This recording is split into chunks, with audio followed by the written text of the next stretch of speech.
Hello. Just waiting for Facebook. I'll start right now. All right. Hello and welcome back to our final video of 2021. This is take two because my sound wasn't working the first time, but that's fine. I guess we'll start again. So, in this video, I really want to give us some foundations to work with for moving into the new year in a slightly new way than probably most of us usually move into the new year, okay? So I know that this time of year is all about what did you accomplish, who have you become, what have you done, setting intentions, looking back over your last year and assessing whether you did good or bad or were right or wrong or accomplished all your goals or all these things. And this is a time of year where we're told to okay, decide who you want to be in this new year and how you want to get rid of all these bad habits and how you want to fix yourself and how you want to improve yourself. And even in the self-love and the spirituality and the personal growth world, we can be trained and told that this is a fresh start, this is a new year, this can be a new you, just use your discipline, just use your tools, just use your self-love or whatever, and you can get rid of all of these painful things that you've been dealing with over the last all of your life. And I get it. And if that kind of thing really resonates with you, if that kind of thing really works for you, I just want to say, hey, go ahead and you do that. If you love the idea of a fresh start and resolutions and I'm going to become a new person next year, have at her. I am not here to tell you what or what not to do. I'm simply going to be here to make some suggestions of some other ways of doing things and some other ways of thinking about things if you feel open to that, if you feel like you're interested in that, okay? So that's all I'm here to say. So again, I'm not here to tell you not to make a resolution. I'm not here to tell you not to set goals. I'm not here to tell you that you can't change and be different and have a new and different future. Of course not. I am someone who fully believes in growth and fully believes in expansion and that's kind of the point of life and that we're here to continually grow. And so I am not in any way against growth or against learning. I think that that's the foundations for being alive. But I feel like I have a different kind of perspective on how we can cultivate that growth and how we can experience that growth so that it feels good instead of having some kind of underlying layers of shame, which I think a lot of our current ways of growing have and start with, and so much so that we don't even recognize it, and we may defend these things and defend these teachers who are teaching teachings that have a foundation of, but there's something fundamentally flawed about you, which kind of feels shitty if we really look at it. And we will defend these teachers and we will defend this stuff because they're telling us, but you can grow and you can change, and we want to believe them and we want to say that that's true, and we want to defend it because we want to feel better. We want to believe that what they're saying is possible for us is possible for us. And so we don't really want to say, well, what if the thing that they're saying is wrong or is inaccurate or is incorrect in some way? Because then it makes us feel like, well, then I'm stuck how I am forever. Right? So a lot of us have a very black and white thinking about growth, and that it's either, well, I'm fixing something broken about myself and that's the point of it and that's how I'm going to feel better. Or if I believe that I'm not broken, if I believe that I'm not fundamentally flawed, if I believe that I'm already good enough, then I'm not going to change, and then I'm going to stay in pain forever, right? So that's where a lot of us are kind of landing right now, is this idea that I want to believe in all these messages of change and growth and being different, and the way that they're being taught, which I'm going to get into in a second, which is coming mostly from a foundational understanding that we're flawed and broken and there's something wrong and bad about us that we need to fix, and that's how we're going to feel better. We want to believe that because we want to feel better. We want to change, and we want to change because we think that change will make us feel better, right?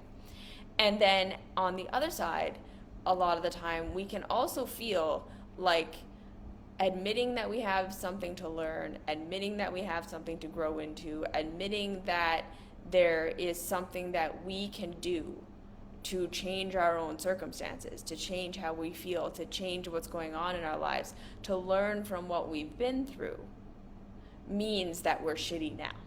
So that it's the same thought pattern, but it's either saying I really want to believe that I'm fucked up because that gives me promise that if I change I'll feel better, And then there's the other side of the coin, the other 50% of the people, a lot of the time, who say, I don't want to believe that I could learn something, or that there's a lesson in this for me, or that I have the power to change something, or that, like I say, that there's something for me to learn in every experience.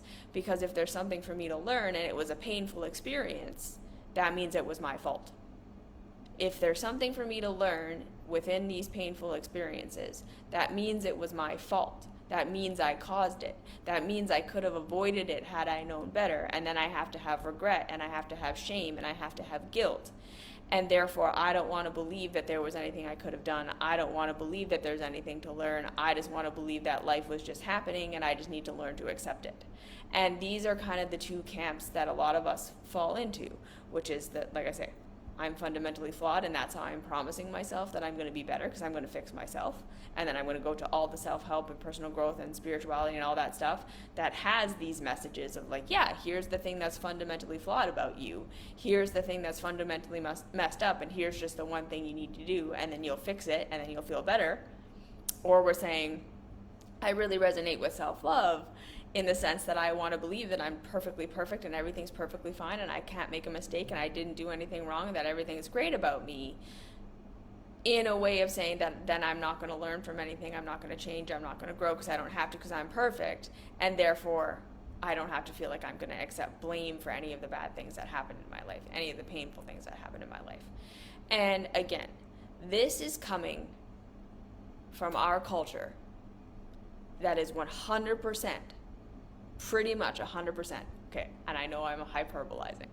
There are other teachers and there are other people out there who are speaking the same message that I'm speaking, that we are not fundamentally flawed, that we are not fundamentally messed up, that things happen because we are a human race who is ignorant, who is learning, who is doing our best, who have limited mental capacities, we have limited physical capacities, we have limited nervous system capacities, and we're fumbling our way through figuring out how reality works and figuring it out the hard way a lot of the time. We are really figuring out how reality works through trial and error. And this is really where I think the bottom line truth of humanity actually is. I don't believe that we are fundamentally messed up. I don't believe that we are fundamentally evil. I don't believe that we are fundamentally wrong. I don't believe that we are fundamentally flawed. I believe that we are fundamentally ignorant. I believe that we are fundamentally evolving through time, right? Developing self-awareness, and then taking that self-awareness and all that we have the capacity to understand and all that we have the capacity to grow into as a human race with our huge complexity, we are figuring it out as we go. And we are making lots of mistakes along the way, but they aren't mistakes because we are figuring it out as we go. We are building societies, we're building cultures, we're building communities, we're building ways of being off of what we currently understand to be what we think is the best way to survive. That is the point of why we are where we are. We are a humanity who, at this point in our aggregate understanding, believes that we are doing the best thing for survival. As evil as it might look, as messed up as it might be, as fundamentally flawed as a lot of our ideas are, it's coming from ignorance, and when people say fear, I agree with that, but my definition of fear is that we have nervous system programs that say, okay, if this is how I've been doing life my whole life and I'm living, then this must be the one way to survive. So even if I'm getting terrible results or I can see that I'm causing pain to other people, I don't want to change, I can't change because something different might be worse.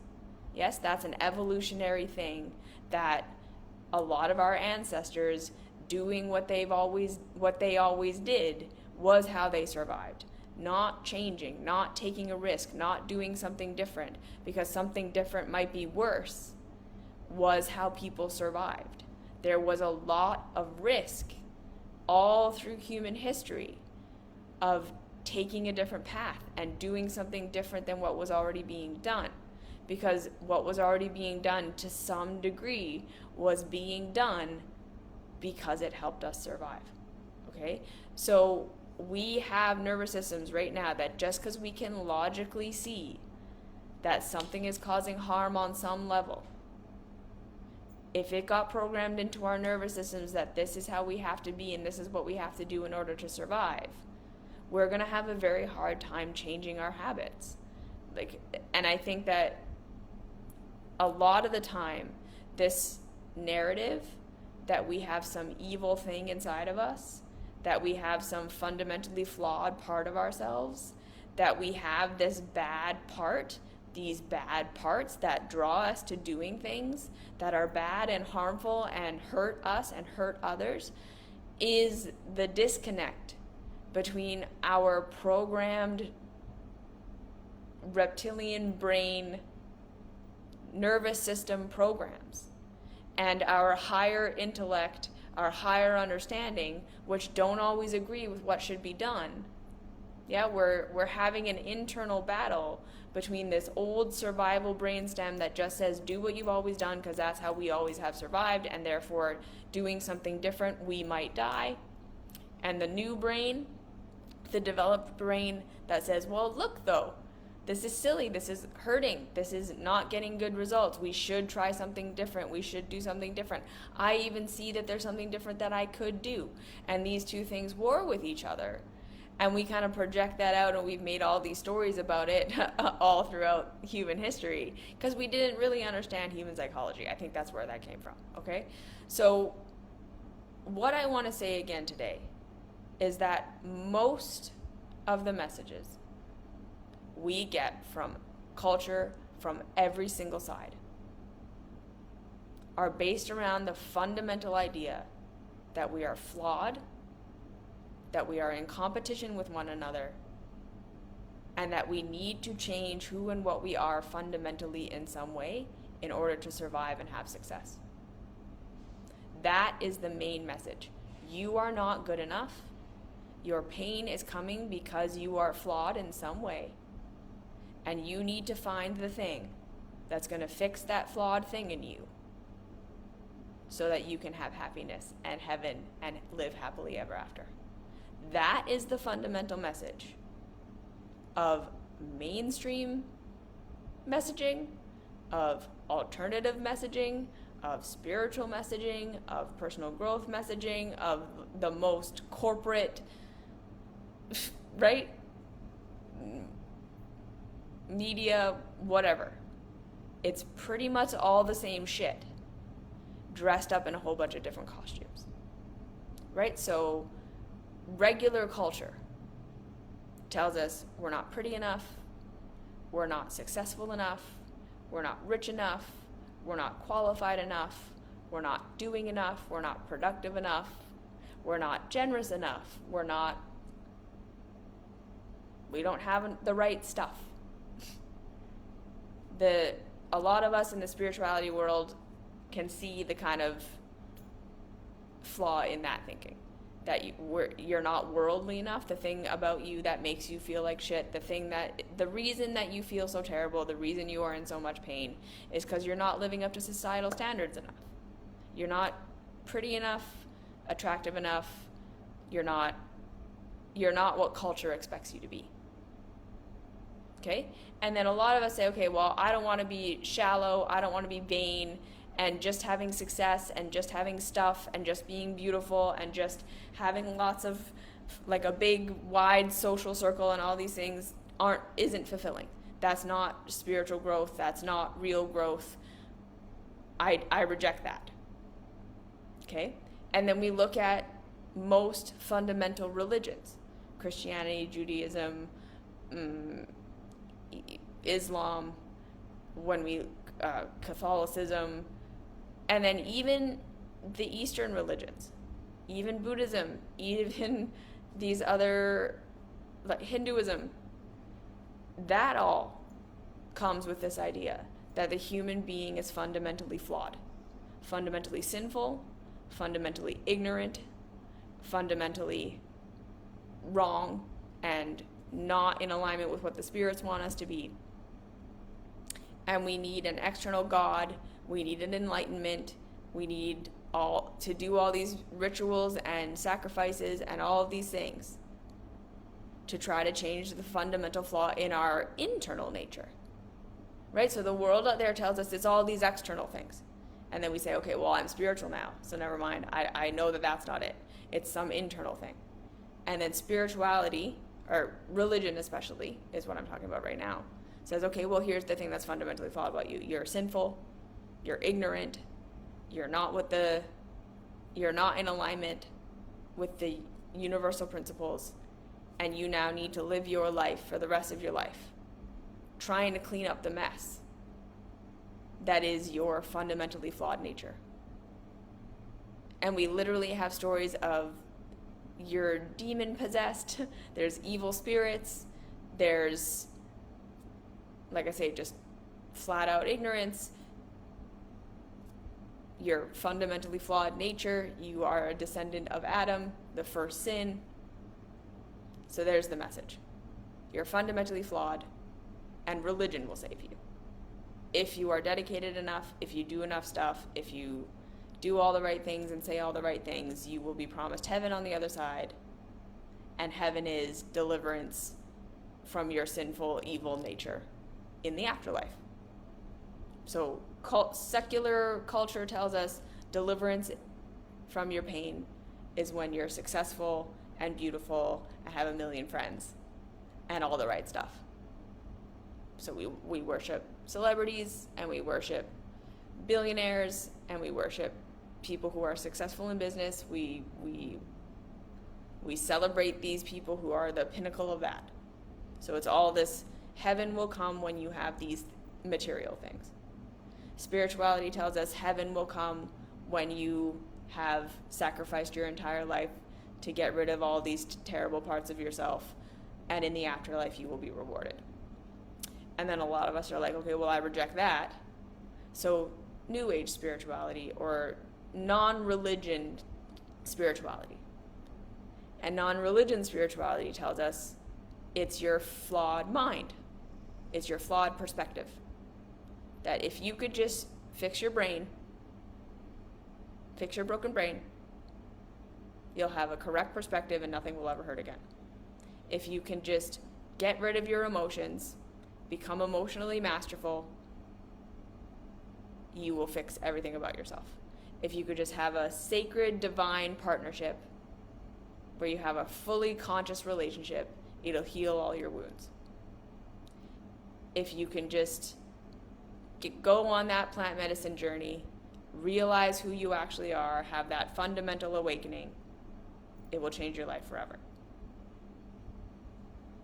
You're starting to see the pattern here? It literally doesn't matter where we go.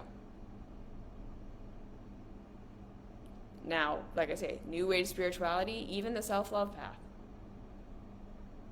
is generally telling us there's still a fundamental flaw to you.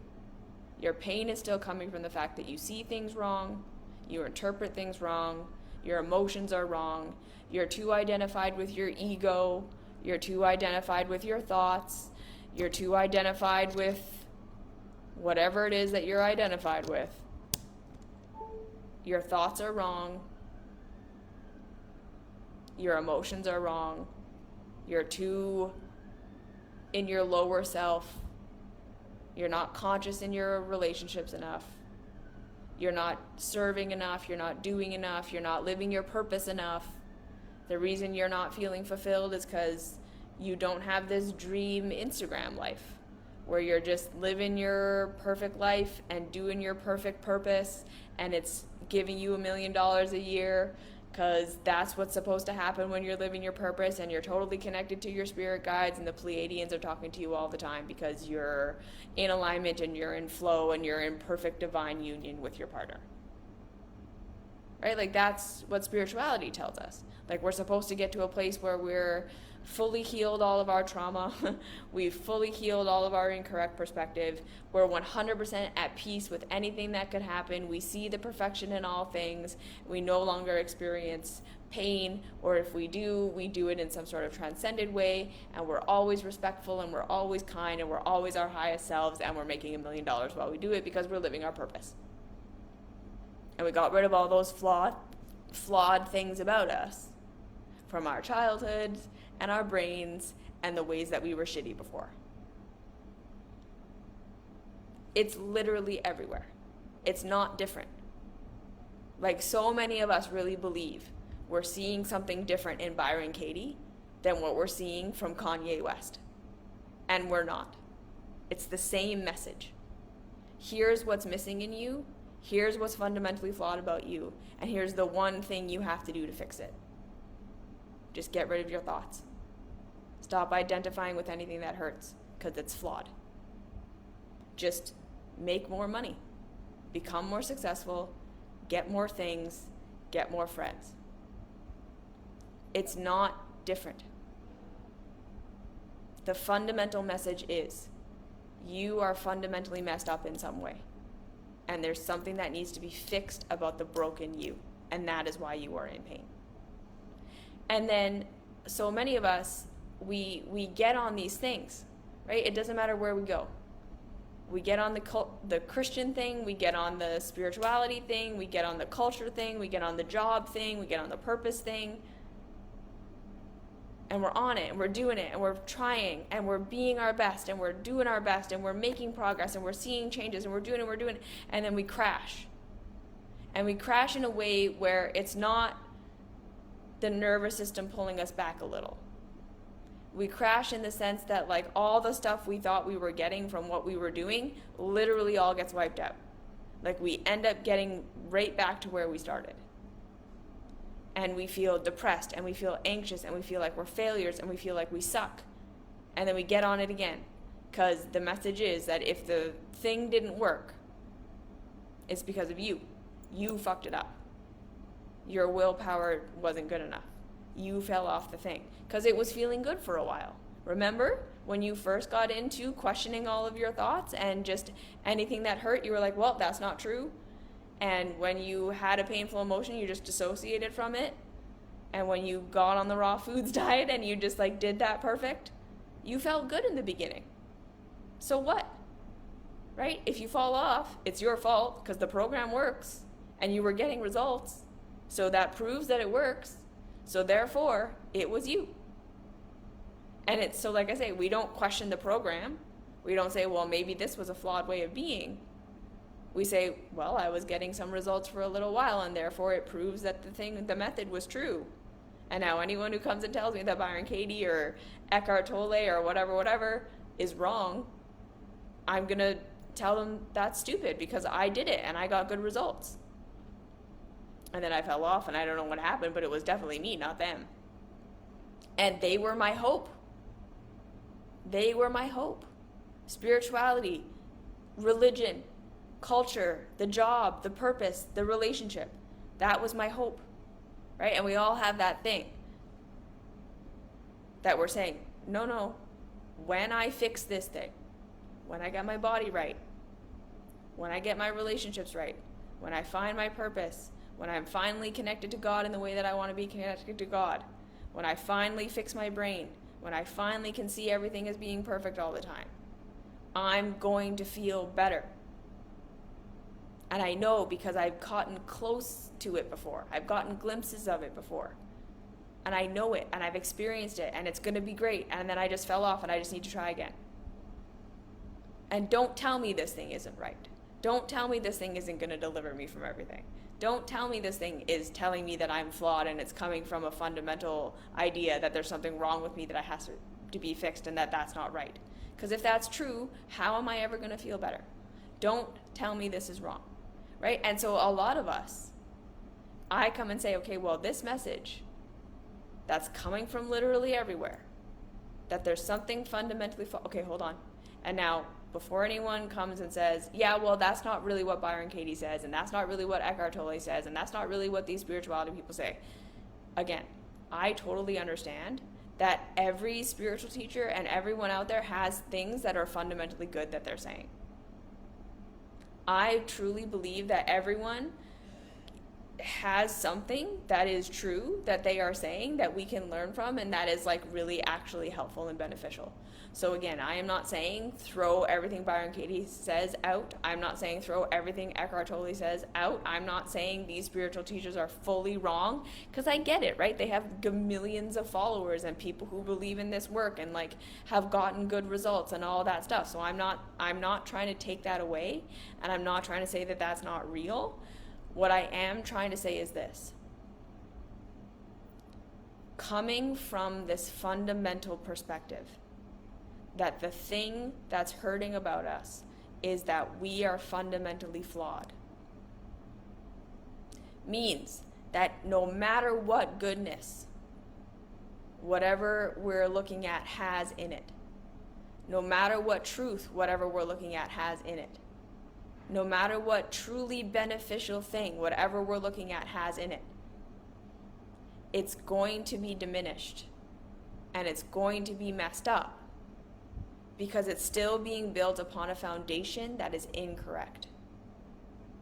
And this is why I say self-love is so radical and so extremely different from absolutely everything else that we are being taught, that most people, when they see it, they don't recognize it as a thing.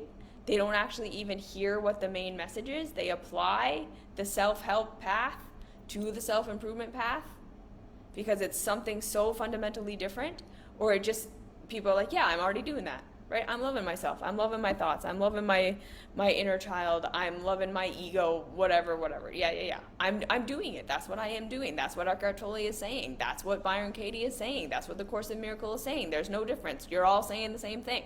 And I'm saying, no, we're not saying the same thing. Because what I'm saying is we need to start from a radically different place. And that radically different place is that there is nothing fundamentally flawed about you. Everything that you are, everything that you're doing, everything that you're thinking, everything that is your habit, the battle between your brainstem and your logic, is all coming from the programs you received, from the culture you were raised in, about how you need to survive. And my first video in the new year is going to be, why is consensus reality so harsh and so wrong? Why do we get these programs? Why do we get these fundamental programs that cause so much harm? Why are we harmed by other people's fundamental programs? I'm going to talk about that in my first video in the new year, so we'll talk about that later. But right now, we need to accept that we are not broken, that we are not sinful. We are not broken. We are not sinful. We are not fundamentally flawed. That learning something new doesn't mean we were shitty before. That growing into something more complex and evolved than what we are doesn't mean that we are admitting that what we were before was bad. Growth does not mean admitting fundamental flaw. Change and hope and going into something new does not mean admitting to our fundamental flaw and fixing it. Absolutely everything that everybody on this planet is doing is an innocent attempt to survive the best way we know how, not just with our logic. This is where I think so much of our confusion comes from. We fundamentally identify as a human race with our frontal cortex, with our higher reasoning, higher thinking, that which is conscious awareness, that which we are consciously aware of, what we hear our thoughts thinking. And we believe that this is what we are. And we have very little, if any, awareness of our programs and where they came from. Why we have addictions, why we have scapegoats, why we have parts of self we hate and fundamentally assume are wrong and bad and try to get rid of all the time. Why we cause harm, why we lash out, why we don't have control over our spending habits, why we have these relationship habits that cause harm, why society in general has created these systems of exploitation and racism and sexism and homophobia and xenophobia and war and battle, and why we are constantly at war with ourselves. Right? Like this idea that there's the white wolf and the dark wolf inside, that there's evil parts of us that we have to overcome. Because look, right? And we really believe we have the evidence to support, right? Like I can logically see that this part of me is bad. Look at the results. I can logically see what I should do differently, and I can't make myself do it. So therefore, there has to be something wrong with me. I can't fix my problem. I'm constantly having these same problems, and what the heck is wrong that I can't fix it? There has to be something wrong with me. And then, like I say, culture sweeps in, spirituality sweeps in, religion sweeps in and says, you're right.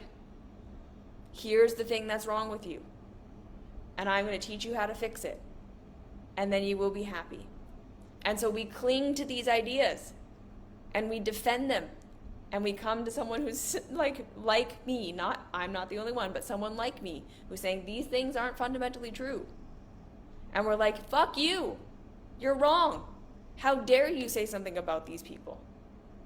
How dare you speak out against these things? Because look, like really, you think you're smarter than thousands of years of Buddhism? As if. And I'm not saying that I am. What I'm saying is, if we still come down to looking at the main message, there is something fundamentally flawed with you. Of course that makes sense to us. Of course humanity has created. Because let's think about that for a second, right? Doesn't matter how old the thing is. Doesn't matter how sacred we've made whatever we've made sacred. At some point it was invented by a human being.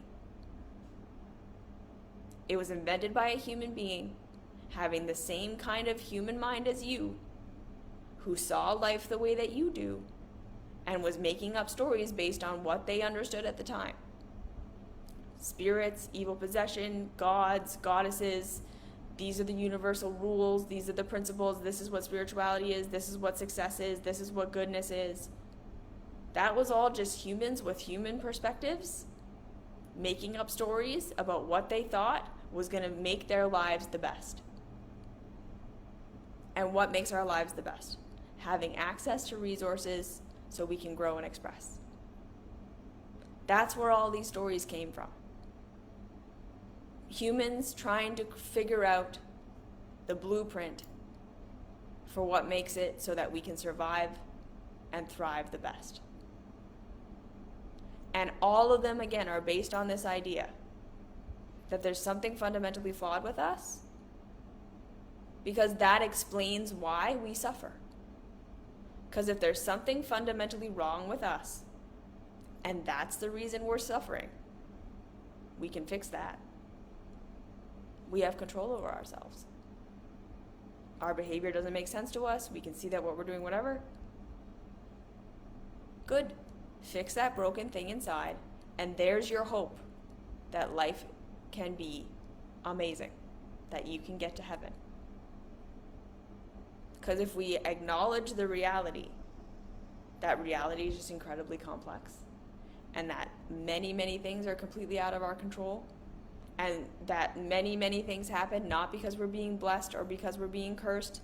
Again, this idea that what is happening to us is all a reflection of us, and that if we just get our thoughts right and our vibration right and our emotions right, either only good things will happen to us, or we'll be able to feel good about all the things that happen to us, even if they're bad and hard and wrong. We'll have perfect love in our hearts for absolutely any tragic thing that could possibly happen. We'll transcend negative emotion. Of course we want to believe that, because we want to believe we can get to a place in life where the pain stops.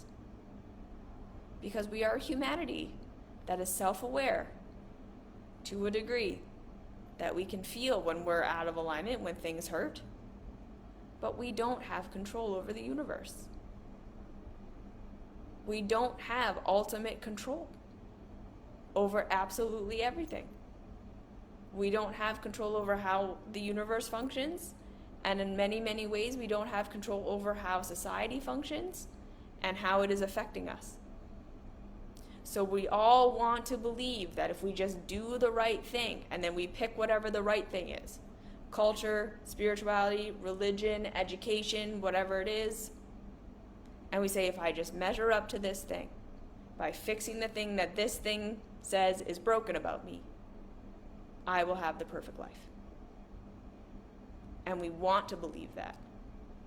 Because if we don't believe that, what's the alternative? We have to believe, okay, I'm not fundamentally flawed.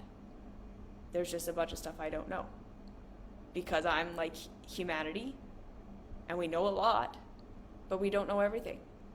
And I'm going to spend the rest of my life making mistakes and having pain and having things not go the way I thought they were going to go and learning from that, because that's how life is always going to be. I'm never going to have it all figured out. I'm not in pain because I'm fundamentally flawed.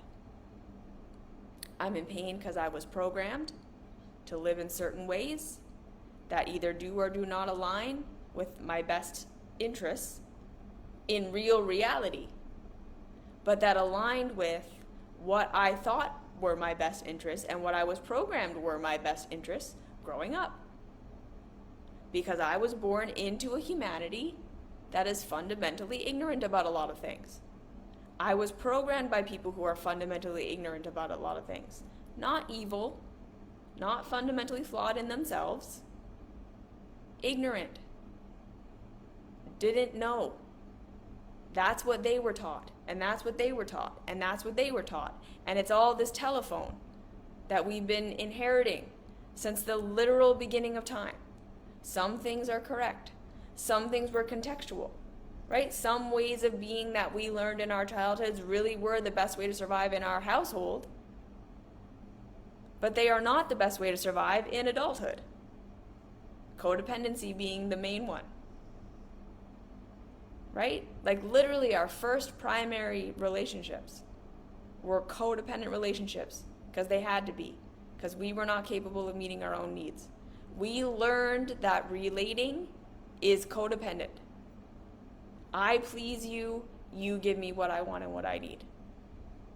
That's what we learned in our fundamental relationship. And then in real adulthood, in real life, that's not how relationships work. That's not how getting our needs met works. Being adults means understanding our own needs and learning how to request, learning how to work together, learning how to communicate, learning all these, like we are fundamentally responsible for ourselves, but we all have to work together to make it work for everyone. And we all need to learn to become self-aware so that we can understand what we need, so we can work together, so that I get my needs met, you get your needs met, and then, on top of learning to just love each other, on top of learning to be in this life that is complex. And you see, like our fundamental program of how a relationship works isn't how relationships work in adulthood. But it was the exact right thing in childhood. So that's our program. But then we carry that forward into an adulthood, and then it doesn't work anymore. So this is why we are where we are. All throughout human history, humanity has just been trying to figure it out. And some things we're getting right, and some things we're getting wrong. But we're not evil. And again, we have nervous systems that get programmed that if this is what you've been doing to survive, this is it. So no matter how much harm it's causing, no matter how messed up it is, you can see with your frontal lobe it's not right. The body doesn't want to change. The brainstem says, nope, we're not going to do that. Because that would be a threat. Because we don't know that doing something different is going to be better. doing something different might be worse. And this is working good enough. So we look out at the billionaires and we're like, why do we have this? Why do we have capitalism? Why do we have all this wage slavery? Why do we have all these fundamentalist religions that are suppressing people? Why do we have these government systems that are horrible? These are people working from their brainstem. Right? Like we have the stories out there that the leaders of the world are lizard people. They're lizard aliens. I'm like, I think there's a seed of truth to that. They're not lizard people. They're brainstem people. They're the reptilian brain. They're literally operating off of fear. I'm just trying to protect myself. Hoard for myself. Doesn't matter who I take down along the way. That's not evil. That's not off-planet beings fucking with things. That's an unevolved brain. That's a person acting from fear. That's people got into power that way. Because all through evolution of human history, the people who conquered, the people who dominated, okay, sounds good. The people who dominated were the ones that got the resources. And the people who dominated were the ones who were willing to take others out and compete throughout all of human history when we didn't know how to do better. Because things were scarce. We didn't have technology. We didn't have understanding of how nature worked and how to work together. And we were building these bigger and bigger tribes. You see what I'm saying? That's how we got here. And then, like I said, we made up all these spiritual traditions and all this stuff, everything based on this idea that we're fundamentally flawed, which is, again, the childhood reasoning. Because what was our fundamental first how we learned to get our needs met? Being good enough for our caregivers. Being what our caregivers wanted us to be so that they would empath us, so that they would love us, so that they would take care of us, and that they would meet our need. All we knew was that our caregivers were the source of everything. And if we measured up to what they wanted us to be, they gave us pleasure and took away our pain. Does that sound familiar? With all of spirituality and everything else that everyone else is teaching? If you just fix this fundamentally flawed thing about you, the universe, God, society will reward you with a perfect life. It's all the same message. So the message that I am saying is there's nothing wrong with us. We don't need to fight our nature. We don't need to get rid of parts of self. We don't even need to fight with our thoughts or dissociate from parts of ourselves or get rid of anything.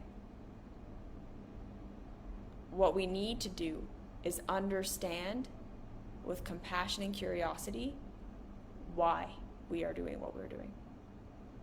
Understanding that everything we are doing has a positive intention.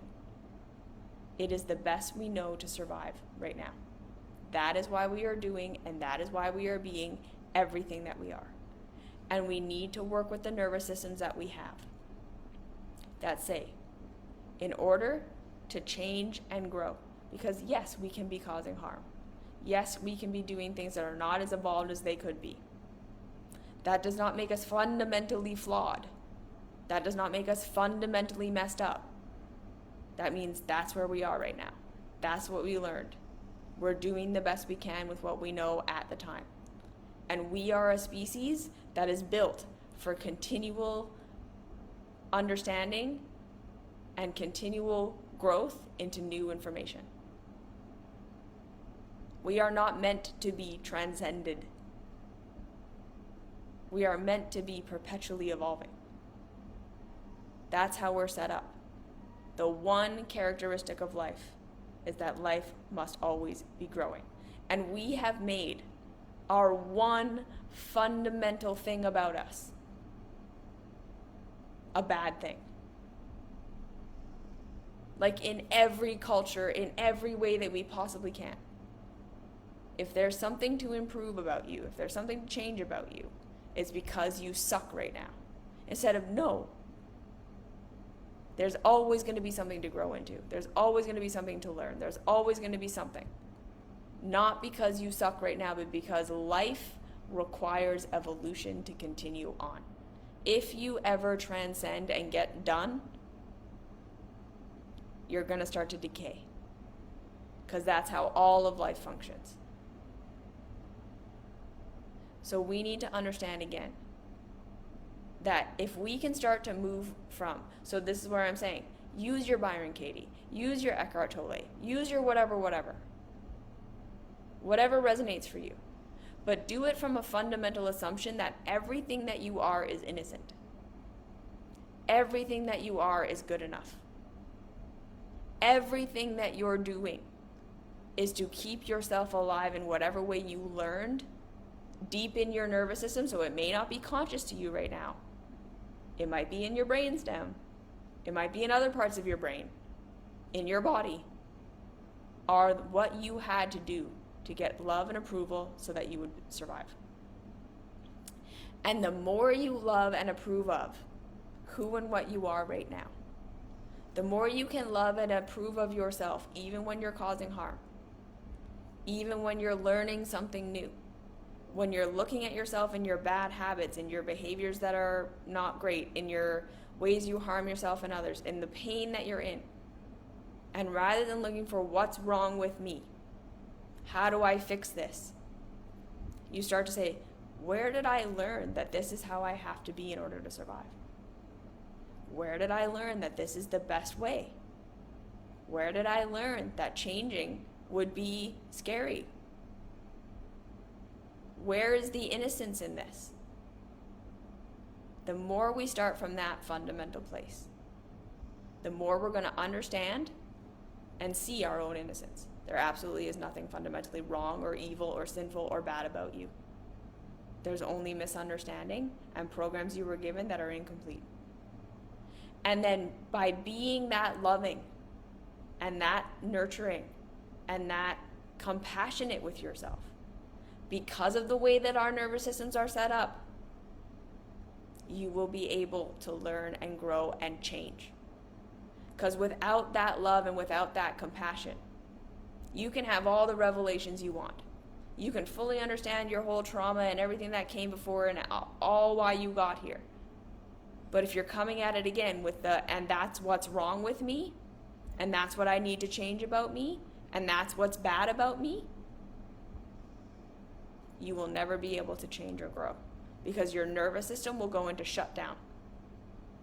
Because in childhood, when we were rejected, when we were told we weren't good enough, when we were told we were bad, to us that meant we weren't going to get our needs met, because our caregivers had to love us in order to provide for us. And it was our behavior and our goodness that was the measuring stick of whether we got our needs met or not, to our child perspective. And that's what our nervous systems learned. So when our nervous systems perceive that we are rejecting ourselves, we shut down. Our frontal cortex might totally understand what we can do different, and we are going to try. We can white knuckle it for a while, but we're never going to be able to actually evolve our behavior until we feel safe. And we're not going to feel safe until we feel loved. So this is what I'm saying. I am not saying what everyone else is saying. I'm saying we need to fundamentally accept who and what we are right here, right now, first. You are good enough. You are good. There is nothing wrong with you. Anything that is causing harm, anything you want to change, anything you want to grow, you can. Through love and compassion, understanding how this part of you is meeting needs right now that you don't know, how this part of you is coping with pain of the world that tells you this is how you have to be and you're trying to live up to it and it's causing you pain, and then you're coping and you're numbing and you're addicted to try to get through it. You're trying to live up to all these expectations that have nothing to do with who and what you really are. Consensus reality has told you this is this, this, and this, and the real reality is this, this, this, this. It's a big mess. learning how to change, learning how to be able to do things that are going to get you rejected by culture, that are right for you, this requires safety from inside. So if we're starting with the fundamental idea that we're flawed, we will never be able to change. And we're just going to stay stuck in our patterns. And we're going to be constantly caught in loops of self-help and self-improvement and spirituality that's not spirituality. The one message that there's something fundamentally flawed about the way that you are. And here's how you can fix it. This is why the self-help and the spirituality industries are billion-dollar industries. And why all of us do it and none of us get anywhere. We're still doing it. We're literally spinning our wheels. We have all these people with all this awareness and all this understanding. And then we find out, what are they doing in the background? Right? Like 2020, 2021, where we found out that all the gurus were not so guru-y. It's not working. We have to try something radically different. So that's my message to you. You don't have to resolve to be a different person next year in order to change. You can resolve to love the person that you are so much right now that you understand who and what you are and what you need, and you can continually grow from there. Because this growth does not mean you were shitty before. This growth is not proof that there was something wrong with you. The growth is simply, you're a human. You got programmed. We were ignorant. We're learning as we go. This is how this is. This is how this is always going to be. And if we really want change, if we really want to grow, if we really want to make things different, we have to start from love and the fundamental assumption that we are good enough. We are good. We are fundamentally innocent.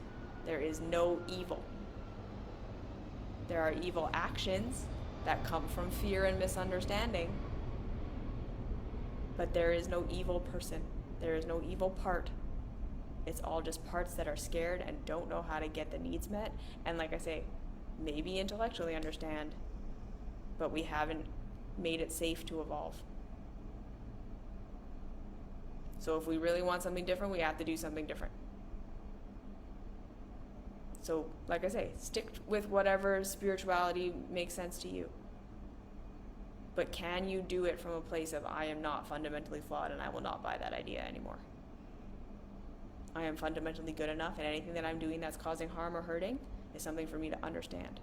And then understanding that no matter how self-loving you are, how much you understand about yourself, how much you understand about the universe, there's still going to be pain. There's still going to be stuff we don't understand. There's still going to be things that happen to us. Because life is complex, and it's not all about us. The universe is not human-centric. We live on a very complex planet with complex beings, complex weather, nature. Things in real reality are harsh, right? Parasites, cancer, birth defects, natural disasters, people doing whatever they're doing. Even without humanity, nature is harsh. Reality is harsh. And we are doing a good job of figuring out how to make it as good as we can for all of us, but it's complicated and it's complex. And we can't look for this perfect life before we're going to give ourselves permission to be happy. Right? Because that's never going to happen. Life is too complex and complicated. We can find the joy in that. We can figure out where we have, right, the serenity prayer. Accepting the things we cannot change and courage to change the things we can. I don't promise you deliverance in heaven.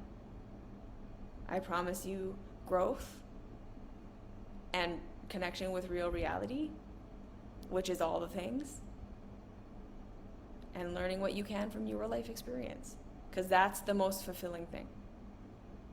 Learning what you can from your life experience, however it is, with all of the stuff it's going to contain, that's the most fulfilling thing that a human being can do. And it might be tragic, and it might be painful, and it might be all of these things, and hopeful, and joyful, and right? Like, even if you reach your absolute potential and express absolutely everything about you, there's still going to be days where a bird poops on your head. Nothing is the panacea that makes everything perfect. But we can learn to love who we are along the way, and to take what comes, and we can learn how to process, and we can learn how to be grateful for what's great. We can learn how to grieve the things that suck, and just be human with all of its complexity. Not 100% pain, not 100% pleasure. Both. Okay? There is nothing wrong with you. So what if we go into the new year refusing to accept any message that says there's something fundamentally flawed about you, and instead you look for the innocence in yourself? Do whatever technique you want to do. Just do it from the foundation that you're not fundamentally flawed. There's innocence in everything that you're doing. And you come at yourself with compassion and curiosity instead of looking to fix the thing. How about that? Okay? So that's my final message of 2021. You're not broken. There's nothing wrong with you. Do whatever kind of spirituality, whatever kind of self-help, whatever self-improvement resonates with you. But do it from the fundamental perception that there is nothing fundamentally flawed about you. If your thoughts are the way that they are, why are they like that? Where did you learn that that was true? Have compassion. If you're identifying with painful parts of yourself, have compassion. If you have addictions, coping, scapegoats, numbing, compassion. Compassion, compassion, compassion, compassion, compassion. Curiosity. How is this the best thing that I know right now? How is this supporting me? What do I need to feel safe right now? How can I support myself? Do it from that place. So again, I'm not saying anything is wrong. I'm saying you take what resonates with you, but do it from this fundamental assumption and see what changes. Okay? You're fundamentally good enough. And you're going to grow. Not because you suck, but because that's the one thing that life has to do in order to be alive. Growth does not mean you suck. Staying the same does not mean you suck. You don't suck. I love you. You are good enough. And I'll see you in the new year. And until then, Happy New Year. You are good enough. Okay. Thanks for being here. See you later.